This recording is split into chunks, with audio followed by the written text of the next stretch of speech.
Armadillos carry leprosy. What? They do. Yeah. They can. They don't all have leprosy. I didn't know that was still a thing. Now I don't want to see an armadillo in real life. Yeah, just don't go make out with it. Just kind of, observe it from it. Crazy things happen in the Texas Hill Country sometimes. Well, howdy, folks. This is Chet Garner, and you're listening to the Daytripper podcast. It is March 2021.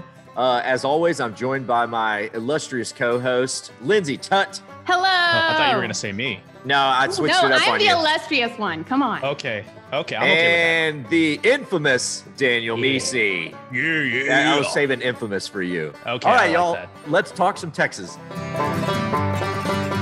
Okay, guys. So before we jump into the meat and potatoes, so to speak, of this month, wanted to give a shout out to the Daytripper World headquarters. If y'all listen to the podcast, y'all know we've got a special code set up for y'all this month. It's 20% off March podcast. And of course, the Daytripper World headquarters is our store here in Georgetown. You can walk in and use the code with your mouth, so to speak, or you can type it in with your fingers online at store.thedaytripper.com. Just go to thedaytripper.com. You'll see the link for the store. But we got all kinds of shirts there. The one I'm wearing right here says "Keep on Tripping" with a little jackalope sunshine thing. Lindsay's got a cool shirt. It says Daytripper World Headquarters. Daniel's got a cool shirt. It's a red classic Daytripper thing. We didn't even coordinate all wearing Daytripper shirts. This is just what we do. I mean, Chet, you got to know, it's like my whole closet. Yeah. Same. And they're all Texas colors. Well, you're wearing black, but still blue black. And red. Blue and red. Texas. I should have a white shirt on in the middle for those who are watching the video. The big secret is Linsey and I both had on the same shirt. I had to go change real quick. We look like weird. backup dancers. It was kind of too weird. twinsy. I couldn't do it. Way too twinsy. I'm kind of mad he changed, honestly. So I believe it. As we kick this off, we did not get to talk to y'all in February. A little something happened called Snowvid or Icepocalypse, whatever we want to call it. Kind of threw our entire lives out of whack, and we'll get more into that later. But what I'm doing now is we're sort of putting our lives back together and picking up the pieces of what we missed. I mean, it's still a couple weeks ago, but it feels like it wiped a few months out of my brain. I'm working on season 13. So if y'all seen season 12, which is the current season of Daytripper, y'all seen a lot of these road trip episodes. We've gotten a lot of good feedback from these road trip episodes. But now we're looking toward season 13. And the question is, more road trip episodes, more normal episodes of Daytripper.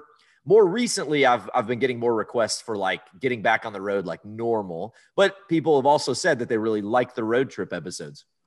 So I'm kind of venting and asking for advice from y'all about where we should go for season 13. I'm going to throw out some here and you guys let me know. I want to do Big Bend Ranch State Park. That's a good one.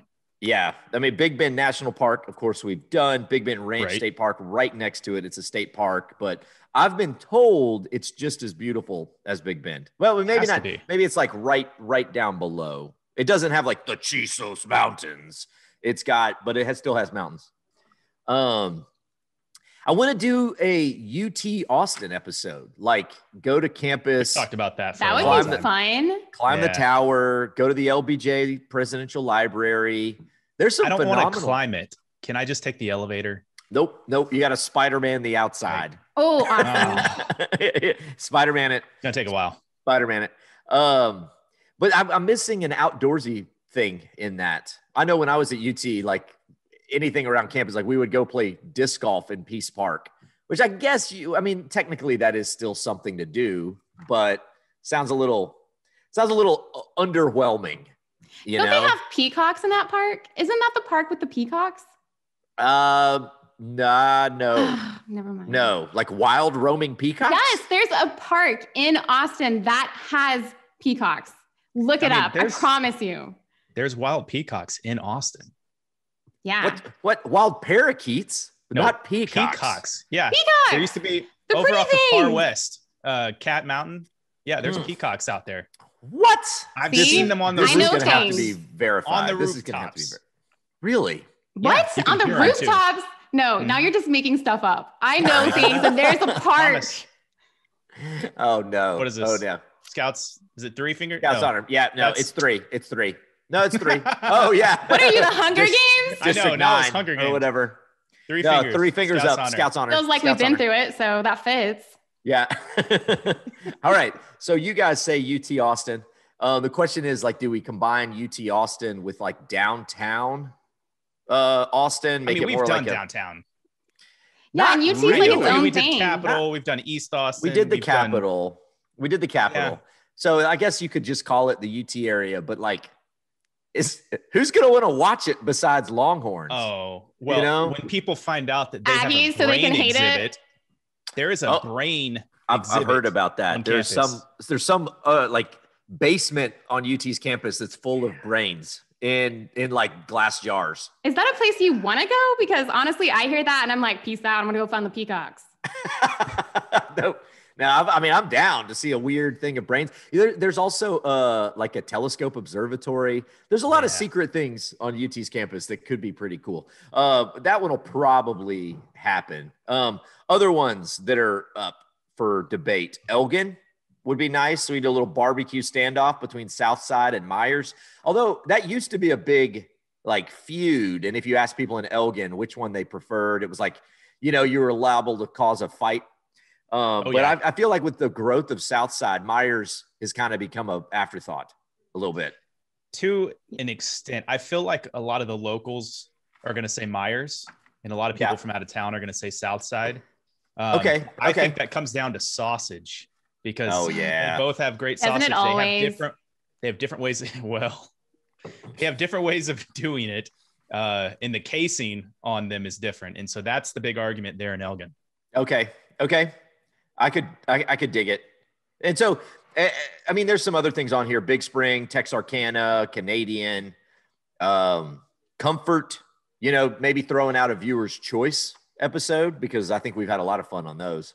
And then it brings up the point, are we going to do some more road trip episodes? And so I've got a short list of ones that I think would still be good.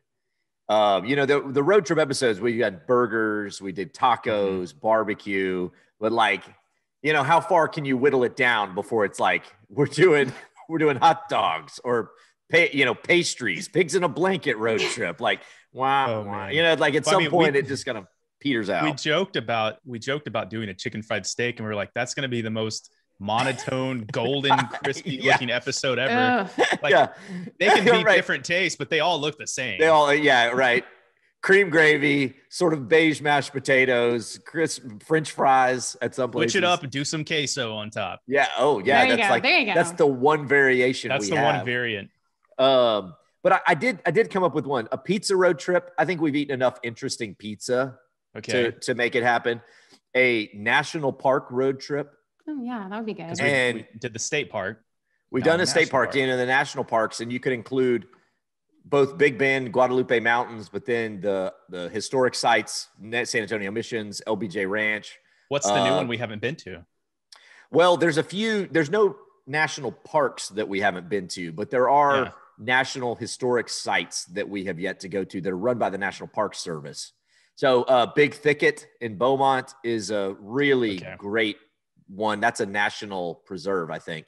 Then there's the Alabates Flint Quarry, which is up at the top of Texas. That's a national monument, I think. But it would also include like the Waco Mammoth Site because that's a national monument run by the National Park Service. So there's a few other ones that we've been to. Or Lake Amistad is a national park. I don't think it's not a park. It's a international lake or something like that. Yeah. But the Park Service oversees it. So I think that one would be pretty good. And then maybe not just a chicken fried one, but like a deep fried road trip. Oh yeah, that would be awesome. Yeah, or a cafes. Like that one's kind of the same thing. Cafe, small town cafes road trip. So cool. Those are the three I think that would play really well. Then you start to really be scraping the bottom of the barrel, like Baroque art road trip. Wow, who wants to watch that one? Super lame. But anyway, I want you guys, please reach out to us. This is the listeners. Send us a note as to where you think we should go for season 13. And if any of these have sparked piqued your interest, you're like, I got to see that episode. Send us a note. I think I think we'd appreciate it as I'm kind of finalizing the list. I'd love to get some feedback from y'all. Anyway, now let's talk. What have y'all been doing since last month, guys? Or actually, we're 2 months behind. Fill everybody in. Daniel, you go first. Okay, I was gonna let the lady go first, but I'll go first. I've been busy at the house. I mean, you get snowed in, and it's kind of funny because you would never think you get snowed in Texas. Yeah, I know, right? It happened. Y'all lost water and power. Yeah, we lost power. And then it came back on, but it was on and off, every hour it was doing something different. And we didn't have anything consistent. We lost water for several days. And when we got it back, it was like, you have to boil it to use it. So, luckily we had a whole bunch of, Chet Sweat, our Chet water bottles. We like to call them Chet Sweat. Chet Sweat, our store water bottles. Yeah, we had a bunch of those that I went up to the office and got because you couldn't find water anywhere. So that saved a day right there. So my family actually had some drinking water. But man, it's like you're stuck at home. Then you start looking at walls, looking at stuff, and you're like, I need to work on this. I need to work on that. And all of a sudden, you're like doing home projects and renovations, and I'm going crazy over here. We're talking about tearing down walls and building. We're doing like additions to the house. I don't even know what we're thinking right now. It's and your wife, crazy. Jordan, y'all get after it though. We do get after it. I have one of those mindsets where it's like, I can't really sit sometimes. I got to keep moving, got to keep doing things. And so, when that happens, watch out, the other day I started painting kitchen cabinets. Oh no. What? It was like 2 a.m. and I had this crazy idea that the island needed to be a different color than the rest of the cabinets. And so next thing I know, it's like everything's painted. That's like the opposite of like a college kid thing to do. Like you're up at 2 a.m. and you're painting cabinets. That's like the most adult thing I've ever heard. That's adult? Yeah. College kids, what? You're a responsible adult. Yeah. Well, yeah, you do need. But if you were a college kid, you'd be like, I don't know, queso, 2 a.m. queso, and then just like crash. You were painting cabinets. That is so adult. Cabinets. Yeah. Well, it took us 3 colors to find one we like, so I painted them a few times actually. Oh no, that's terrible. I know. Yeah, that's a miserable proposition. So did you land on bright pink? Is that where you guys? We landed on a sage green. Ooh, fancy! I like it. I dig it. Well, here's the funny thing: every color we did was green. We just couldn't find the right shade. As it goes. On those little swatches, they all start to look the same. The more you look at it, your eyes just go blurry. Yeah. Cool. Lindsay, how did you survive Snowvid? It was weird. I went to visit my family in Fort Worth and I got stuck in Fort Worth for Snowvid. And that was rough. Like, I love snow and I always thought it would be so cool to have like a blizzard and snow. And now like, I can't even watch like shows that have snow in them. I'm like, I'm not ready. That was a lot. And we had like, yes, definitely. I think next year when it snows, I'm going to be like crying in the corner. Like, we lost power. We had rolling power. So like an hour on, an hour off. Mm-hmm. And then we lost water and we had to boil our water, all the big 3, all the things. It was a lot. I'm very, very glad that I live in Texas where it's mostly warm all the time. Like I want to sweat instead of freeze from now on forever. Yeah. Our kids got so excited. I mean, the first 2 days we were outside a lot because the snow was so good. It was cold, but the sun was shining. And my kids are like, we could do this every day. 3 days in, they're like, don't make me go outside again. I'm like, honey, if you do this every day, that means every time you want to go outside, like you got to bundle up. You can't just like run out and jump on the trampoline, like you can now.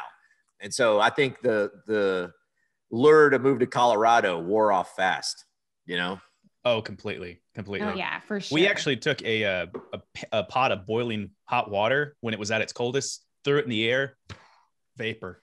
That's crazy. I tried that, did not work. But boiling water just flew back down and scalded my hands. I was like, no, I probably wasn't supposed to do it like that. I think it wasn't. I waited a little too long. Like you got to do it when it's like negative temp, right? Like you got to do it like when it's. Oh yeah, like we were in the single digits probably. I waited till it was probably like 15 degrees or something outside. Oh, no. It failed miserably. Man. And then of course we did dares and stuff when it was at its coldest. So the girls dared me to not have a shirt on and to go outside. All I had on was like my PJ bottoms, and that was it. And they're like, go outside and just stand out in the cold. And I was like, okay, here I go. And I did it. I was like, all right. They're going to remember that forever. My dad is the most manly man who's ever existed. One time, I saw him standing in the snow, and you just didn't have a shirt on. By the end of it, they're telling their grandkids, you're going to be wrestling a polar bear. Exactly. That's what I was going for right there. Yeah. Well, we endured, made some puzzles, burned our fireplace, which we never do. We have a gas burning fireplace. Nice. Thankfully that kept the house warm, even though we did lose power ours was not predictable. It'd be 4 hours on, 7 hours off. We would go to bed with power on. Did y'all ever have, and then wake up and it's 50 degrees in the house? We're like, well, we lost power at some point. I don't know when. That you went to bed without power, and then sometime around 3 a.m., every light in your house came back on. Did that happen to y'all? We would stay up so we could make sure, because we had an hour on and an hour off. So we'd be like, all right, this is the last round. And so we'll make sure that the lights are off. But yeah, there was one night that I just went to bed with the lights off. And then I woke up and everything was on and I was like, dang it. Yeah, it happened to us twice because you couldn't predict when the power was going to come back on. And so at 3 a.m., every light comes on. Oh, goodness. We left maybe some music playing on something. It's like, oh, that's funny. Our alarms kept going off. We kept having alarms go off. And the first night we would be up every hour turning alarms off. And I felt like I had a baby a little bit. It would start crying and I'd have to get up and try to calm it down. Baby, calm down. That's exactly what it's like. The thing that I think I'm going to remember the most in the future is that it was kind of fun. This room I'm in right now is our office, and we all basically piled in here, put pallets on the ground, and the whole family, all the kids, all of us were in here because we were like, you know what, if we stay in a tight room, it'll be a little bit hotter, all the body warmth and everything. Yeah. And so we just stayed in here. We read books, we played games. We had a few things to charge, and so we listened to music, and sometimes the power would pop back on and we would go, oh man. It was kind of fun. It was kind of funny. And then of course the power comes on and you run, you're like, I need to charge that thing. I need to do this. I need to do that. Because you don't know how long it's going to last.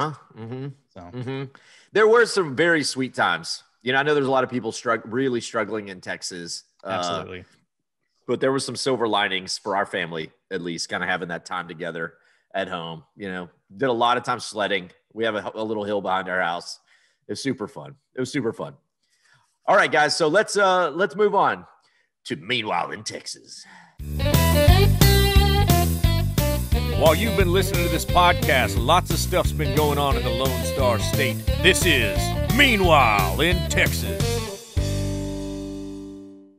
All right, Linsey, I'm going to let you go first because ladies first on this round. Okay. Well, I'm sure you guys have heard of this before, that Phil Collins, the British singer, remembers the Alamo more than all of us. He actually has the largest, I think, private collection of Alamo artifacts because he's just obsessed with it.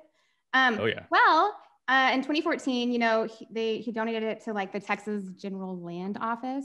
But earlier this month, the Alamo announced that they're finally putting some of his giant collection on display. Ooh. And let's see, he has 200 artifacts, which is crazy. Part of his preview, there's a cannon that the Mexican army used, and also the original plans that said that the army was going to, they were going to attack the Alamo. So lots of cool stuff. Wow. And I was kind of why does he love the Alamo so much? Because he doesn't even go here, British. Yeah. And it was really sweet, actually. I looked up to see what his deal was with it. And he said, to me, these items aren't just about a battle. They're about the idea of these men and women having a choice and staying to fight for what they believe to be just and right. That's what makes these things special. Oh, that's awesome. Cool. That's cool. And so true. Cool. Yeah, very true. And maybe not as sweet. The story I was told is that he thinks he was there in a previous life. I've heard that. Oh, yeah. I think that's a rumor, though. I think that's a rumor. That totally might just be a rumor. But it was kind of weird. Why does this guy care so much about it? We'll go with your explanation, Linsey. Yours sounds sweeter and more valiant. Yeah. Yeah. Mm-hmm. Yeah. Well, that's cool. Really I saw cool. there's a book that I've got of it's all really nice photography of his collection of Alamo artifacts. And when they got donated, they were saying they were going to put them on display. There was just so many of them. It was going to take him a while to figure out exactly how to do it. But he's got a belt from William Barrett Travis or something like that, a holster from William Barrett Travis. Yeah, he compared it to like collecting cars. He said like, a lot of older people collect cars or like whatever. I collect artifacts from the Alamo. And I was like, yeah, wow. Go for it. Bought a building, so the original grounds of the Alamo, there's buildings on top of a lot of it. And he bought one of the old buildings so that he could rip the floor up and have a archaeological dig. So like, that's how intense he is. That's awesome. Props to him for doing that. That's important, I think. Yeah. I'm just amazed that this stuff is out there, both. Oh yeah. That it's still there, but also that it's available. I know. Like, Chet, you got to hold a cannonball from the Alamo, like during the battle from Dan Patrick. And I was just going, where do you find this stuff? I know. That's crazy. That is crazy. It's crazy. One of our clients, Don Hewlett Chevrolet, David Hewlett, one of the members of the family, is super into Texana memorabilia. And so he's got things signed by Santa Ana. He's got things signed by Sam Houston. And that's so to your point, Daniel, it's baffling that there are just places, these little auctions typically, where you can just go out and collect signatures of people or cannonballs from the Alamo. It's baffling. Oh, all right, Daniel, what crazy thing did you find in Texas? Well, this crazy thing I found, I know we said we moved on, but I got to go back to this craziness of the snowstorm with my story. So basically, this is not uncommon right now. There's a lot of people that are getting some gigantic electric bills. We were talking about the electricity going on and off. Mm-hmm. Well, there's a little bit of price gouging going on with different companies, and it is not appropriate. It's terrible. Yeah. But the stories are insane. And this one specifically that I'm looking at, these people ended up getting a bill for over $11,000. So their electric company took their 9 cent per kilowatt hour up to $9 per kilowatt hour. Oh, gosh. gosh. Think about that. Think about that. Wow. It's just crazy. So yeah, they ended up with a bill that was over $11,000. The electric company did offer them a payment plan. Thanks. To which they hired a lawyer and said, we're going to go ahead and pursue other options. Yeah. The sad thing was they had a feeling that this company they were with was not great. And apparently they were trying at the last minute to change, but it takes some time to, flip over to a new company. And it was too late. They couldn't do it. So they were stuck with this situation that was just terrible. And it's not uncommon, I think, though. I think it's not uncommon. This is happening. There's several stories that I'm seeing like this. This is one of many. And I haven't seen a bill as high as $11K. I know. That's crazy. But not everybody is a great person, unfortunately. And you've got some people that are taking advantage of others in these situations. And who knows? Maybe this is computers just saying this is how it is. And then once a person comes in, they're able to fix it. We'll see what happens. Yeah. We will see what happens because I hope so. That's horrible. This is not good. Not good. I was doing a little research into exactly what happened. And so we have our power grid called ERCOT. ERCOT has a contract with the Texas legislature that they can flex the cost for a megawatt hour or a kilowatt hour. And the idea is if they're getting this insane demand, they can spike it, but only for like seconds. It's almost like a stock market, right? They can spike it up and then drop it down. And the idea is you'll dissuade people from using because it's like, to your point, insane, thousands of times more. And they spiked it to the ceiling and then just kept it there for days. Meanwhile, all of us were taking, running our power as much as we possibly could when we had power, just to kind of like warm the house up quick. Yeah, I was going to say, whatever. Charge maybe the it was phones. Power's out. Your house goes down to 40 degrees inside. It's like, I then need to turn the heater on. Yeah. And so you crank it up and try to get it back up. But it's a mess. It is a mess. So hopefully the Texas legislature said they're going to sweep in and like Dan Patrick, I believe, said, we got into this problem. We'll get us out of this problem. They're going to help in some form or fashion. Yeah. Good. I hope so. Well, if Dan Patrick said it, if Dan Patrick said it. Second time we've mentioned Dan Patrick in this one podcast, right? I know. I hope you're listening. I'm sure this Dan. is podcast one right here. All right. So mine is of the super weird variety. A lot of listeners out there probably know who Baker Mayfield is. Some people might not. He was born in Austin. He's a quarterback in the NFL for the Cleveland Browns right now, but he went to Lake Travis High School, then went on to play for OU, won a Heisman Trophy for OU, and then got picked up, first-round draft pick to the Cleveland Browns. So that's where he is now, but he spends off-season here in the Austin area. And here is a recent tweet he made that sent the world into a tailspin. Baker Mayfield, and I quote, "Almost 100% M," that's his wife, "M and I saw a UFO drop straight out of the sky on our way home from dinner. We stopped and looked at each other, asked if either of us saw it. Very bright ball of light going straight down out of the sky toward Lake Travis. Anybody else witness this? Question mark.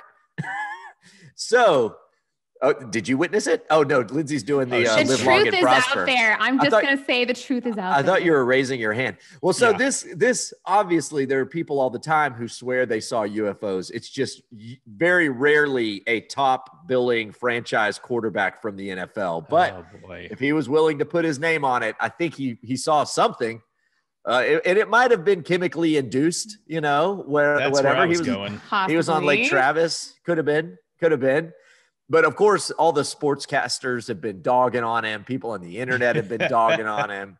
And then like Colin Cowherd was like, "Hey, Baker, you shouldn't be looking for UFOs. You know where you should be? In the film room. You know why Tom Brady never talks about UFOs? Because he doesn't see them because he's in the film room watching film." Like, come on, you can't live your whole life in the film room. But I saw a tweet that Tom Brady was like, "Hey, Colin, how do you know that I have never seen a UFO?" Kind of setting it like maybe all quarterbacks see UFOs. I don't know. Concussions, maybe? Maybe concussion protocol. That's maybe it. But it is one of those things, there's people who it makes you question, right? There's people who kind of have a lot to lose coming forward saying they saw something, maybe gives them a little more credibility that they did, right? If it's just the crazy guy who lives on the street corner, who runs around talking to invisible people all his life, and then he sees something, you go, okay. But then when it's somebody like Baker Mayfield, you go, well, unless he really, he definitely saw something. And that's what I think. He saw something. Yeah. It's what did he see? What did he see? And more than likely, it was a meteorite. He believed it enough that he asked other people if they had seen it. Like, that's my favorite part is that he was like, "Did y'all also see that?" Like, I know, right? This could have been, a very bright ball of light going straight down out of the sky. That sounds like a meteorite. That sounds exactly like a meteorite, unless it stopped, hovered over the water, came over, blessed his throwing arm with intense light from the galaxies far away. I thought that was hilarious. That's Baker Mayfield. Something else. The truth is out there, to Lindsay's point. Yeah. All right. So guys, let's jump over now into the Texas Music Minute. This is the time of the podcast where I bring you guys a Texas artist that I've been listening to and digging lately. We're talking about a song by a guy named Mason Lively. Y'all heard of Mason Lively? I have not. Yep. I have. So he's a up and coming country music artist. He's a young buck. He started making music in his teens, and now he's 23. But he's getting some really big popularity as he tours around. In 2019, when the Red Poppy Fest actually happened in Georgetown, he opened up for Pat Green here. And so I got to meet him. He's a solid dude, and he right now is definitely paying his dues running around on the Texas roads. He was born in Victoria, but grew up in Inez. I was like, where the heck is Inez? Inez. There's probably some weird Texas way to pronounce that I'm not saying right. Is it? It might be Inez. No, not Inez, like with an E. No. Okay. I-N-E-Z. I-N-E-Z. It's just this weird community that's like a suburb of Victoria, if such a thing exists. But he's got some new music. He's got a good, solid, like classic country sound. He's not bro country by any stretch. And this is his newest song, Happy Home. I hope you guys enjoy. It's not that happy of a song, by the way.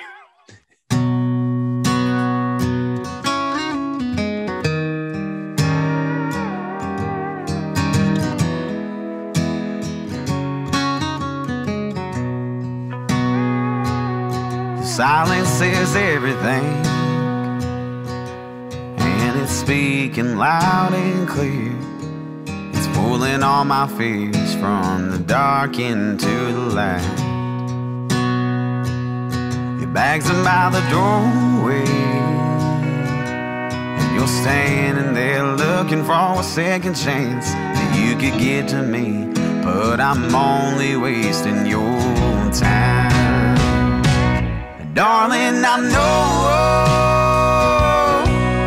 there's things I should have said a long time ago. You may be standing by the door, but I know you're already gone.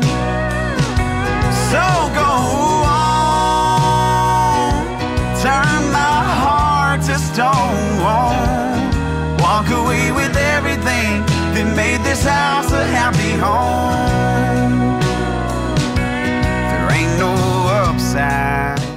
All right. Before we all start weeping, I'm gonna turn it off. It's not that sad of a song. It's got a good sound to it, you know. It's got a good hook. Yeah, it really does have a good hook. And he's one of those guys who's making real country music, you know, as opposed to some of the stuff that's coming out on the radio now, right? I think you need to say traditional. Traditional, maybe it's traditional. Maybe you that's can't dog that's on better. bro country, Chad. Yeah, bro country's good. Y'all have heard me jam some bro country on the road. Okay, this is maybe more traditional. Maybe in the vein of like country. Stapleton, right? Yes, there you go. Something like that. So anyway, look him up. Mason Lively's doing a phenomenal job. He's making some great music, and I got a feeling his career is just getting started. He'll be around a very long time. Awesome. All right, guys. Questions from the back seat. Are we there yet? Hey, can you pass me the snacks? When are we gonna stop? I gotta go. So we're gonna start with one that's kind of with our road trip episode theme. Okay. Mike B from Justin, Texas says, "Hello, I enjoyed your show on the Texas Revolution. Which sites would be at the top of your list for visiting? We've been to the Alamo and San Jacinto a few times, but none of the others. So do you have like this is where you gotta go?"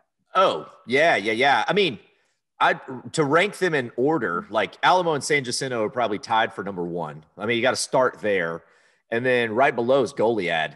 I would say Goliad is an incredibly important part of the Texas Revolution story, and go to Goliad. It's amazing. It's like an Alamo that's not in the middle of a city. It's out, in the country.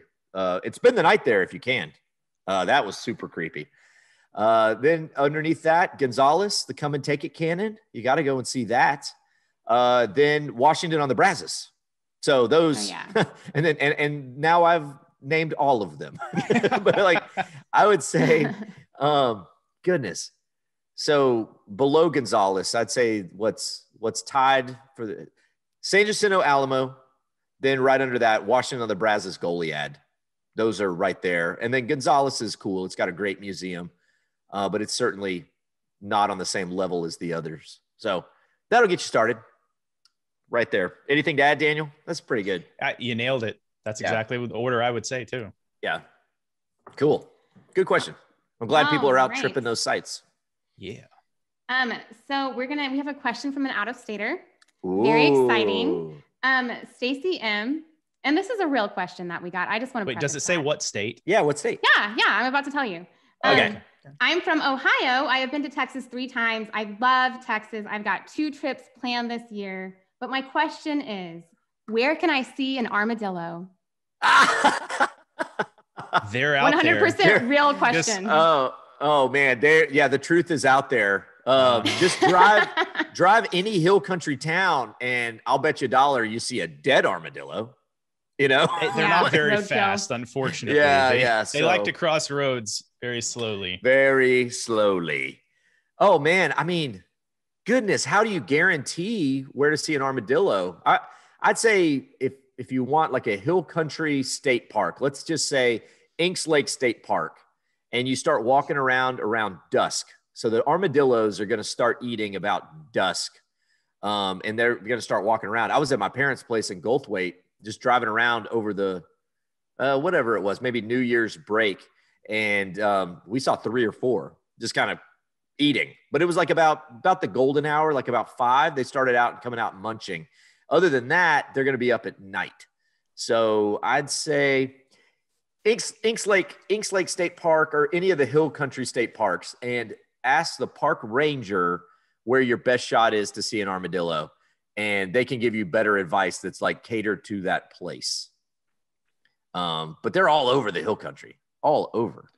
You know, I chased one with a camera at Sable Palm in South Texas. Yeah. Okay. Yeah. Because that was an excellent area to hike and kind of walk, you know, through the palms and stuff. I think they like that hill country, and then also just heavy vegetation kind of areas. Yeah. You know? Yep. But your best bet is going to be going on a hike. If you're driving down the road, you're not going to see them.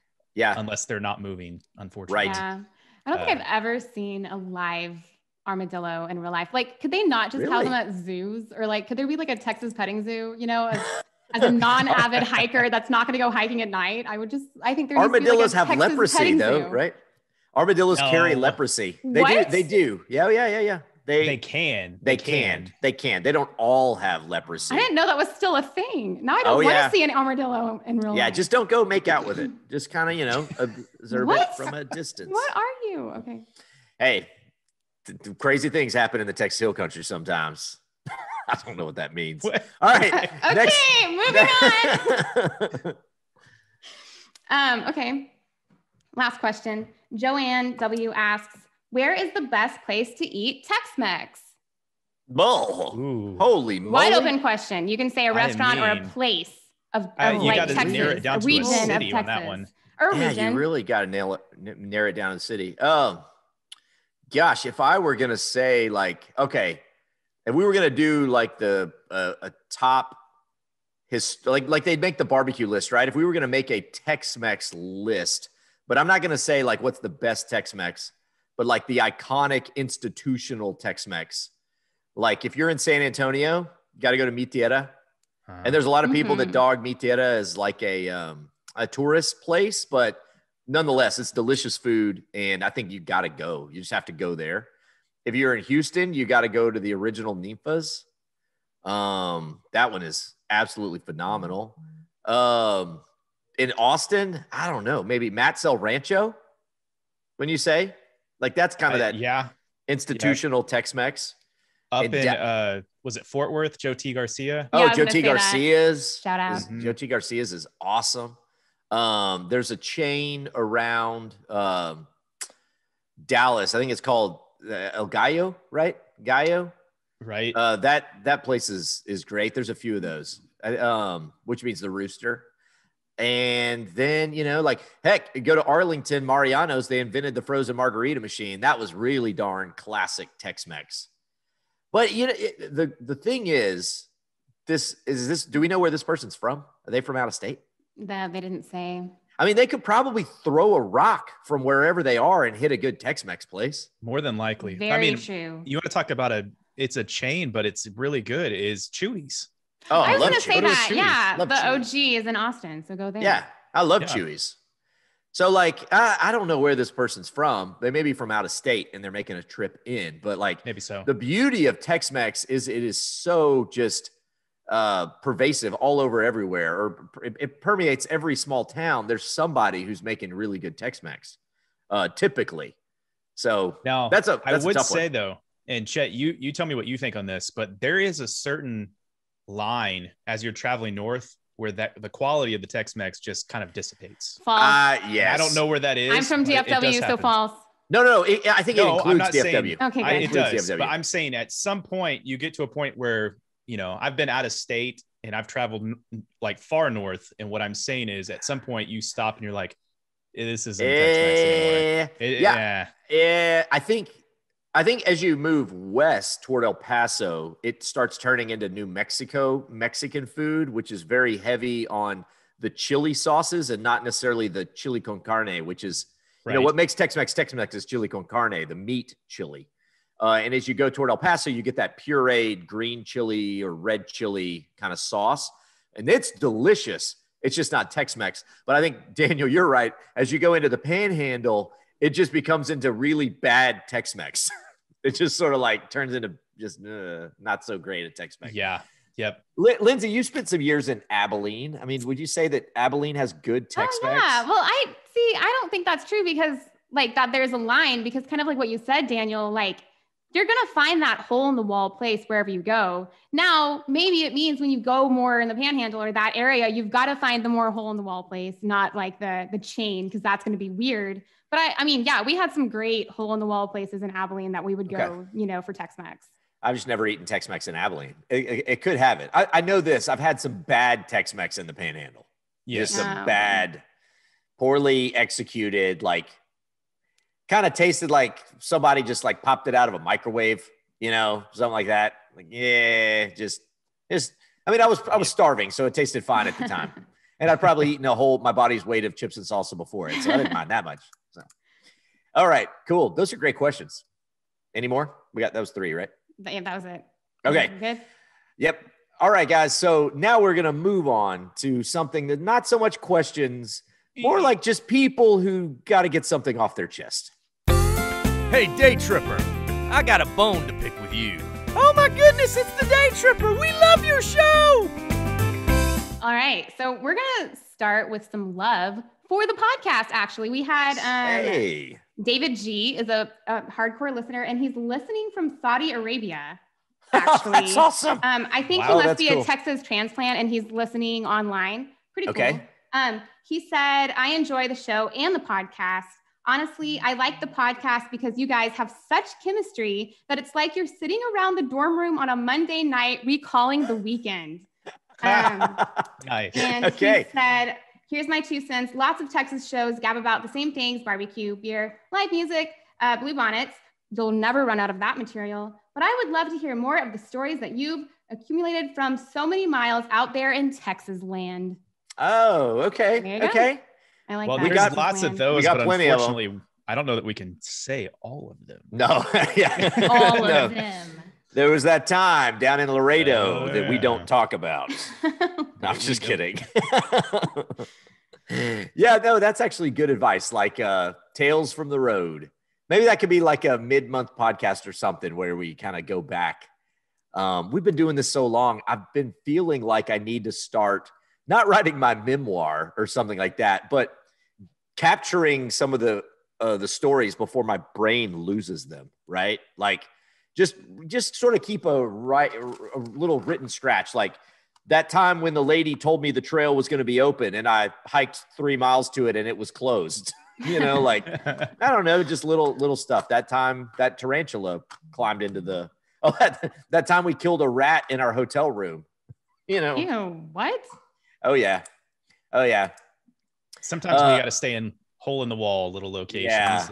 Yeah. You know, if they don't have a chain or a Best Western or something nearby, then so you gotta do what you gotta do. Got it. Exactly. Got to do what you got to do.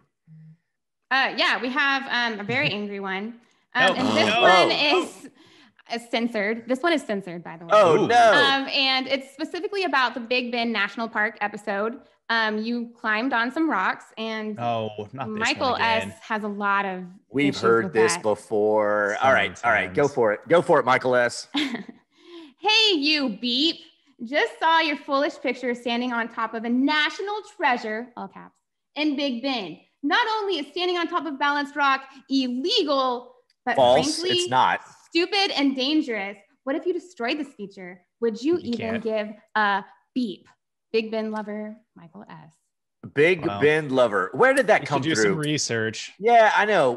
Michael S. needs to be put in his place because we were there with a park ranger who told us you can go do it. Everything in Big Bend is on the table for climbing. Like everything is open for business. They want to encourage people to explore. The park ranger was right there, told us to do it, so we did it. If anything, he should say, I can't believe that Ben and Travis, that they went and scrambled off the trail. I know. Which was also legal because the park ranger said, here we encourage people to roam freely. Yeah. They're like, one of the things that makes Big Bend so great is that you can go and climb, jump, explore any part of it you want. And when we went up to Balanced Rocks, I was like, even that? She goes, even that. Even that. No. Yeah, and we get so much hate for that. Like every time it's on, I know because someone emails us to tell us that we are stupid and they hate us. Yes. Was that an email? Was that an email? That one was an email, yes. Oh, we gotta respond to that one. Fun times. I will say this, there's a lot of videos out there of people like purposely trying to destroy natural things around the whole country, not just in Texas. And we would never contribute to anything like that whatsoever. We definitely asked permission before we did it. And I think if you're actually ever there, which this person maybe has never been there in person, you would see there is zero chance of you moving that rock. Yeah. It's called balanced rock. It isn't very much balanced as much as it is permanently placed. Stuck. It's going to take a magnitude 10 earthquake to knock that thing over. No Somebody climbing it. Little ant like a human is going to knock that thing off. Yeah, I'd say it's a little dangerous. I mean, you could fall, hurt yourself. It was a little sketchy getting up there. Not everybody's even going to be able to do it. Yeah. But yes, the people that can do it, they're not going to fall off. They know what they're doing because you have to climb to get up there. So I say just treat it with respect like you would anything else. Don't purposely try to kick it, even though it won't do anything. Yeah. You're not going to hurt it. It's a rock. Yeah. That's well said, Daniel. Well said. And then I thought we should end on this one because it's like probably one of the nicest things we've ever gotten. This is from Michael C. He says, I want to thank you for your show. I've been watching for years and I want you to know the comfort I take from your Texas ramblings.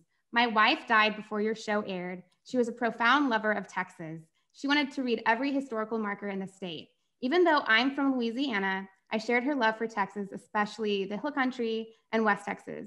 Well, she passed away in 2009, and then I found your show, and I have to tell you, I feel her presence whenever I watch an episode of The Daytripper. Thank you so much. Oh, that's awesome. That is awesome. That's awesome. Feels. And yeah, we make this little show, but you never know how it affects people's lives. So stuff like that's super, super awesome, super encouraging. That's fuel, right? That's fuel for the soul. Absolutely. That'll keep you going even longer. Yeah. Yep. You guys, thank you all so much for listening to the Daytripper podcast. As always, remember, if you can, please subscribe to this podcast wherever you get your podcasts. And if you don't mind, give us a rating. There's a whole weird thing called an algorithm that helps promote different podcasts. And for us to be able to grow this thing, we need to grow the audience and rating. Positive rating. If it's a 1 star from this guy who's angry at us about stuff, just email us that. Just email us. We'll read it on the air. Yeah, but please give us a rating and like and subscribe wherever it is that you get your podcasts. And remember, the code March Podcast will get you 20% off in the Daytripper World Headquarters shop. So get any of these cool, sweet t-shirts and get ready. Spring is around the corner. Tripping is about to resume in full force. So thank you guys for listening. Bye, y'all. Bye. And vaya con Dios, amigos.